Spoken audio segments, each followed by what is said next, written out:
افسوس ان لوگوں کی عقل پر کہ انہوں نے اپنا سارا کچھ عقل کو مان لیا. کہتے ہیں کہ جو بات عقل میں آئے وہ تو شریعت کے مطابق ہے، جو عقل میں نہ آئے وہ معاذ اللہ شریعت کے خلاف ہے. کیا عقل ہی شریعت ٹھہری؟ عقل کو شریعت اپنی تصور کر لیا. اگر صرف عقل کے ترازو پر تولنا ہے تو پھر قرآن مجید فرقان حمید کے اندر سینکڑوں واقعات ایسے ہیں جن کو اللہ رب العزت نے بیان فرمایا. اور اگر صرف اور صرف عقل کے ترازو میں تولا جائے تو عقل ان کو تسلیم نہیں کرتی. کیا عقل اس بات کو تسلیم کرتی ہے کہ ایک بندہ مر گیا، ایک بندہ دنیا سے چلا گیا، اس پر موت طاری ہو گئی، بندہ کسی جانور کو ذبح کرے اور اس جانور کے جسم کا کوئی گوشت کا حصہ کاٹ کر اس میت کو مارے، کیا عقل اس کو تسلیم کرتی ہے کہ وہ زندہ ہو جائے گا؟ عقل تو انکار کرتی ہے. عقل تو کہتی ہے جب ایک بندہ مر گیا اب وہ زندہ نہیں ہو سکتا. لیکن اللہ رب العزت کے اپنے نبی کو کہا کہ انہیں کہو گائے کو ذبح کرو، اس کے جسم کا ٹکڑا اس مرنے والے کو مارو، یہ زندہ ہو کر اپنے قاتل کا نام بتائے گا. اب آپ گرامی پھر آگے چلیے، جناب سیدنا ابراہیم علیہ السلام تیسرے سپارے کے اندر یہ واقعہ موجود کہ آپ جب اللہ رب العزت کی بارگاہ میں آپ نے کہا کہ یا رب ذوالجلال تو مردوں کو کیسے زندہ کرتا ہے، مردوں کو کیسے زندگی عطا کرتا ہے، میں دیکھنا چاہتا ہوں. اللہ رب العزت نے ارشاد فرمایا اولم تؤمن، اے ابراہیم کیا تجھے اس بات پر ایمان نہیں کہ میں مردوں کو زندہ کر سکتا ہوں؟ جناب سیدنا ابراہیم علیہ السلام نے کہا بلا یا رب ذوالجلال مجھے اس بات پر یقین ہے کہ تو مردوں کو زندہ کر سکتا ہے، اس پر میرا ایمان ہے.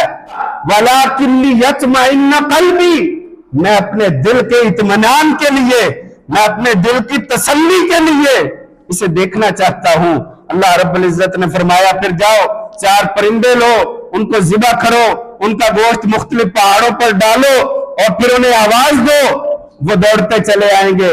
اب عقل اسے تسلیم نہیں کرتی. عقل اس کو تسلیم کرنے سے قاصر ہے کہ جب ایک پرندے کو بوٹی بوٹی کر دیا گیا، اس کا قیمہ بنا دیا گیا، اب اس کو آواز دیں گے. عقل تو کہتی ہے کہ مردہ نہیں سنتا، وہ پرندہ اب مردہ ہے. آج بھی کئی کہتے ہیں نا مردے نہیں سنتے. اب عقل تو یہ کہتی ہے کہ یہ مردہ ہے، یہ سن نہیں سکتا. لیکن قرآن کیا کہتا ہے کہ جب جناب ابراہیم علیہ السلام نے ان کے سر اپنے ہاتھ میں پکڑ کر ان مردوں کو آواز دی، ان مردوں نے آواز سنی بھی اور آپ کی آواز پر لبیک کہتے ہوئے آپ کی بارگاہ میں تشریف بھی لے آئے. اسی طرح بے شمار واقعات ہیں قرآن مجید فرقان حمید کے اندر کہ جنہیں عقل تسلیم نہیں کرتی. عقل کہتی ہے یہ ممکن نہیں، لیکن ماننا پڑے گا کیونکہ رب کے قرآن میں آیا ہے. جناب سیدنا عیسیٰ علیہ السلام آپ کے بارے میں رب کا قرآن کہتا ہے آپ مٹی کی مورت بناتے، مٹی کا ایک پرندہ بناتے، اسے پھونک مارتے، جب پھونک لگتی وہ صحیح سالم پرندہ بن کے اڑنے لگ جاتا. اسی طرح جناب عیسیٰ علیہ السلام کے بارے میں رب کا قرآن کہتا ہے آپ نے مردوں کو زندہ کیا، نابینوں کو بینائی عطا کی، کوڑوں کے کوڑ کو درست کر دیا. جناب موسیٰ علیہ السلام آپ نے پتھر پر عصا مارا، پتھر سے 12 چشمے جاری ہو گئے. کیا عقل اسے تسلیم کرتی ہے کہ ایک پتھر پڑا ہو اس پر ڈنڈا مارا جائے اس میں سے پانی نکل آئے؟ عقل تو انکار کرتی ہے اس کا.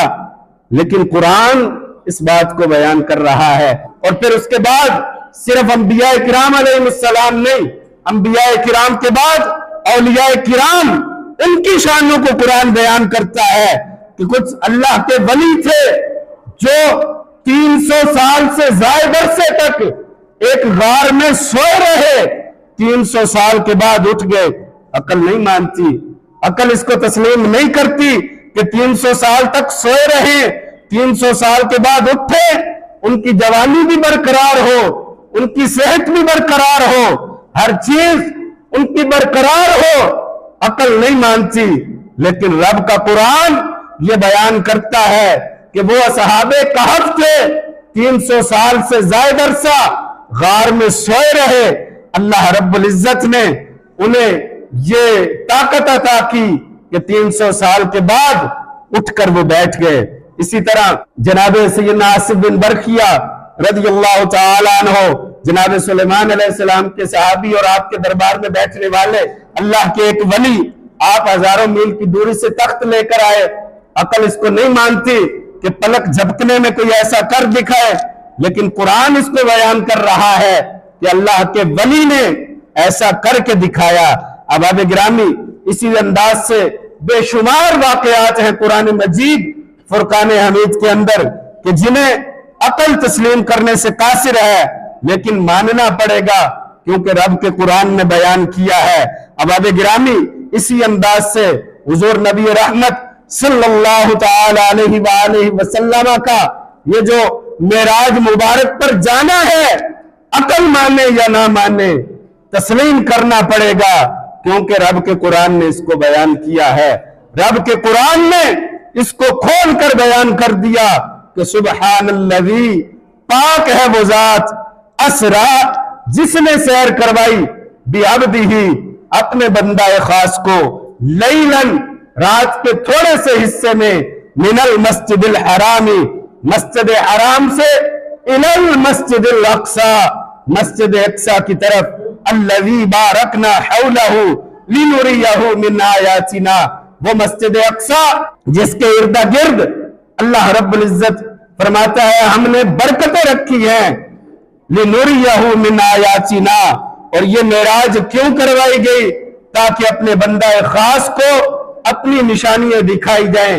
اور دوسری طرف قرآن مجید اس کو بیان فرماتے ہوئے اس انداز سے ارشاد فرماتا ہے وَالنَّجْمِ إِذَا هَوَى مَا ضَلَّ صَاحِبُكُمْ وَمَا غَوَى وَمَا يَنْطِقُ عَنِ الْهَوَى إِنْ هُوَ إِلَّا وَحْيٌ يُوحَى عَلَّمَهُ شَدِيدُ الْقُوَى ذُو مِرَّةٍ فَاسْتَوَى وَهُوَ بِالْأُفُقِ الْأَعْلَى ثُمَّ دَنَا فَتَدَلَّى فَكَانَ قَابَ قَوْسَيْنِ أَوْ أَدْنَى، کہ حضور اللہ رب العزت کی بارگاہ میں رب کے اتنے قریب گئے، فَكَانَ قَابَ قَوْسَيْنِ أَوْ أَدْنَى، کہ 2 کمانوں یا اس سے بھی کم فاصلہ باقی رہ گیا تھا۔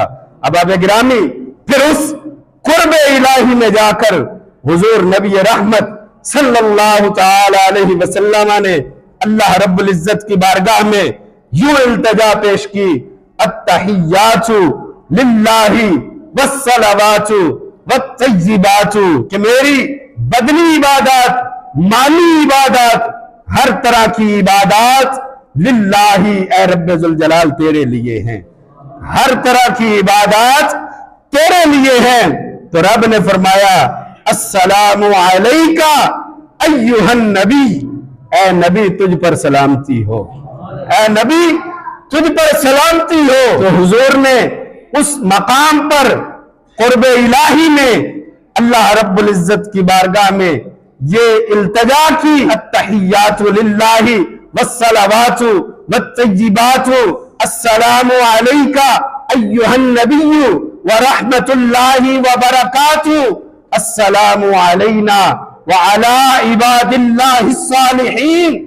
تو حضور نے اللہ رب العزت کی بارگاہ میں کہا، جب اللہ رب العزت نے کہا نا السلام علیکہ ایہا النبی، تو حضور نے کہا السلام علینا، اے رب ذوالجلال ہم پر سلامتی ہو، وعلی عباد اللہ الصالحین، اور اے مولا تیرے نیک بندوں پر بھی سلامتی ہو۔